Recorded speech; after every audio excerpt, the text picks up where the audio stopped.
नमस्कार दोस्तों, आप क्राइम तक देख रहे हैं। बात करते हैं गोवा में जो एक मर्डर हुआ है। दरअसल मर्डर हुआ है 77 साल के एक बुजुर्ग का। इंस्टाग्राम पर दोस्ती होती है एक लड़की से और वो लड़की मिलने के लिए गोवा आ जाती है।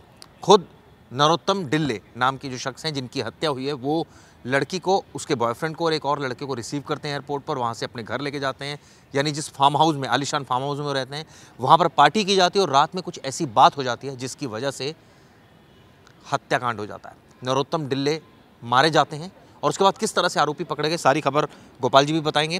गोपाल जी, ये जो कैरेक्टर थे नरोत्तम डिल्ले, इंस्टाग्राम पर दोस्ती होती है एक लड़की से और उसके बाद सफ़र शुरू होता है। वो लड़की आ जाती है यहाँ पर, गोवा आ जाती है मिलने के लिए, यहाँ पर फार्म हाउस में रहती है और उसके बाद एक साजिश रची जाती है। दरअसल मारने की प्लानिंग नहीं थी, लेकिन ये बताते हैं कि छेड़छाड़ एक मुख्य वजह रही। जी हाँ, बिल्कुल यही बात बताई जा रही है अभी तक कि वो बुजुर्गवार जो थे वो थोड़ा सा उनके नियत बिगड़ गई थी लड़की को देखकर और लड़की के साथ पार्टी अब जो भी कह सकते हैं, नशा भी हो सकता है, उनका अपना इन्फेक्चुएशंस भी हो सकता है कि क्योंकि पहले से उसके साथ, लड़की के साथ उनकी बातचीत चल रही थी। ऐसे में हो सकता है कि वो अपने मतलब जो उन्होंने अपनी हदें बना रखी थी उस हदों से पार निकल गए।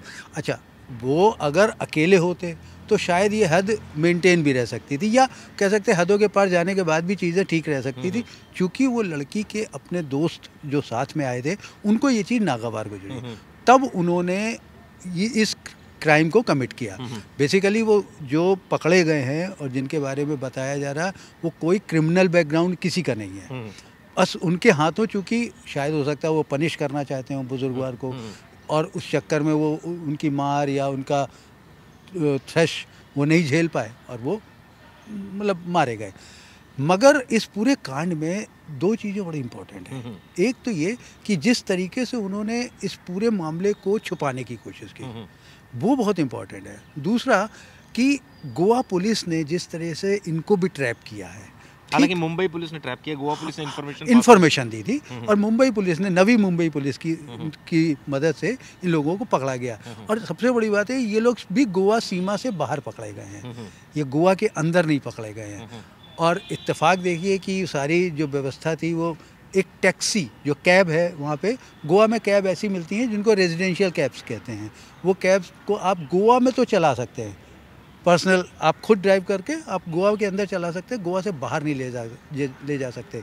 और ये लोग उसको रात में अंधेरे में बॉडी के साथ उसको लेकर जा रहे थे। तो ये सारी चीज़ें जब सामने आई तो ट्रैकर के थ्रू इनको ट्रैप किया गया और पकड़े गए। एक इसमें इंटरेस्टिंग बात जो निकल कर सामने आ रही है वो ये है कि दरअसल इन लोगों ने पार्टी की। रविवार सुबह को नरोत्तम डिल्ले का शव उनके फार्म हाउस पर बरामद हो। वहाँ जब उनके रिश्तेदार पहुँचे, पुलिस को इन्फॉर्मेशन दी गई। पुलिस ने तुरंत पता लगाया कि भाई कौन लोग थे जो पार्टी कर रहे थे रात में। जी हाँ, तब तक कोई जानकारी नहीं थी। मौके से लूटपाट के भी साइन नज़र आ रहे थे गोपाल जी, और तब काफ़ी कैश भी लूटा गया, कुछ और चीज़ें भी लूटी गई। जब वहाँ से वो निकले तब पता चला कि दरअसल आए कौन थे। सीसीटीवी आसपास के खंगाले हैं, तो स्थिति क्लियर हुई कि भाई ये तो कोई रेंटेड कार है जिससे वो गए हैं। और इमीडिएटली वो रेंटेड कार, क्योंकि जीपीएस आजकल लगे होते हैं कार में, तो उसी कार में चूँकि जीपीएस लगा था और जो कार का ओनर था उसको रात में ये खटका हुआ कि उसकी जीपीएस के थ्रू जो लोकेशन दिख रही थी वो गोवा की टेरिटरी के बाहर दिख रही थी। जबकि रूल है कि आप कार को, जो रेंटेड कार है, वो किसी भी हालत में गोवा की हदों के बाहर नहीं ले जा सकते। तब वो कार ओनर ने पुलिस को अप्रोच किया और पुलिस को अप्रोच करने के बाद चूँकि ये लोग मुंबई के रास्ते पर थे, लिहाजा मुंबई पुलिस को कांटेक्ट किया गया और तब इन लोगों को ट्रैप किया। इसको गोपाल जी क्या माना जाए कि एक बुजुर्ग की, इसको कहा जाए कि इन्फैचुएशन या सेक्सुअल डिज़ायर, या ये कहा जाए कि किस्मत ख़राब होना, कि भाई किस्मत ख़राब हो गई, या ये कहा जाए कि हदें कुछ ज़्यादा ही पार हो गई? बिल्कुल, देखिए किस्मत वाली बात को तो मैं नहीं मानता हूँ। बेसिकली क्या है कि कहीं ना कहीं ह्यूमन टेंडेंसी जो है वो कहीं इतनी ज़्यादा हावी हो जाती है कई बार कि आप अपनी हदों को पार कर जाते हैं। शायद यहाँ पर भी यही हुआ, बुजुर्गवार अपनी हदों को अपने हिसाब से लांघते चले गए। ये इस बात का ध्यान नहीं रखा कि जिनके सामने वो ये सारी एक्टिविटी कर रहे हैं वो यंग हैं, बच्चे जैसे ही हैं। हाँ, वो यंग है और छोटे हैं। वो किसी भी तरीके से वो इतना सब्र नहीं रखते हैं कि आपको समझाएंगे बुझाएंगे, वो तुरंत अटैक कर देंगे। और यही हुआ, ये इस केस में भी यही हुआ कि उन्होंने देखा कि बुजुर्गवार ज़्यादा हदों को लांघ रहे हैं, उन्होंने उसके ऊपर अटैक किया और वो उसमें ख़त्म हो। लेकिन सर, इसमें एक चीज़ और भी नज़र आ रही है कि हदें ठीक है क्रॉस हुई, ऐसा भी हो सकता है कि गलती की वजह, ये गलती मारना नहीं चाह रहे हो लेकिन वो गलती से मर गए। हो सकता है बिल्कुल, अभी तो पोस्टमार्टम रिपोर्ट आनी बाकी है और बाकी चीज़ें इन्वेस्टिगेट होना बाकी है कि किस तरीके से, क्या शफलिंग कैसे हुई, क्या वाकई में इन लोग का मकसद था कि मार देंगे, या क्योंकि लूटपाट करना बड़ी विचित्र सी बात लग रही है, ऐसे केस में लोग लूटपाट नहीं करते, भागते हैं। हाँ, दो चीज़ें हैं इसमें। हो सकता है कि ये सारी चीज़ें स्टेज भी की गई हों कि लूटपाट दिखा के कि भाई लूट में मर्डर हो गया, हाँ कोई और गैंग है, कोई तो हाँ कोई लुटेरा है जो आया और लूटपाट करके चला गया, उसमें उसी बीच में मर्डर हो गया। हो सकता है ये इस तरह का भी स्टेज किया गया हो ताकि पुलिस थोड़ी देर के लिए गुमराह हो और इनको स्केप रूट मिल जाए। लेकिन ये भी हो सकता है कि चूंकि शफलिंग में जब मर गए तब ये हुआ कि बुजुर्ग बार पैसे वाले हैं, इनके पास इतनी बड़ी कोठी है और एक नहीं 3-3 कोठियाँ थी उनकी, तो इतना पैसा है इनके पास, तो चलो जब एक क्राइम कमिट हो गया तो दूसरा क्राइम भी कमिट कर लेते हैं। चोरी, जितना सामान जो समेट सकते थे समेटा, गाड़ी में डाला, चले गए। तो ये सारी चीज़, लेकिन ये सारे पहलू जो हैं वो इन्वेस्टिगेशन के, पुलिस इसी बात को लेकर इन्वेस्टिगेट कर रही है। बिल्कुल सही कहा गोपाल जी ने। गोवा में जिस तरह से सूचना सेठ ने अपने बच्चे को मारा था, हम सबको याद है, वो मामला भी किस तरह से खुला था ये भी साफ है।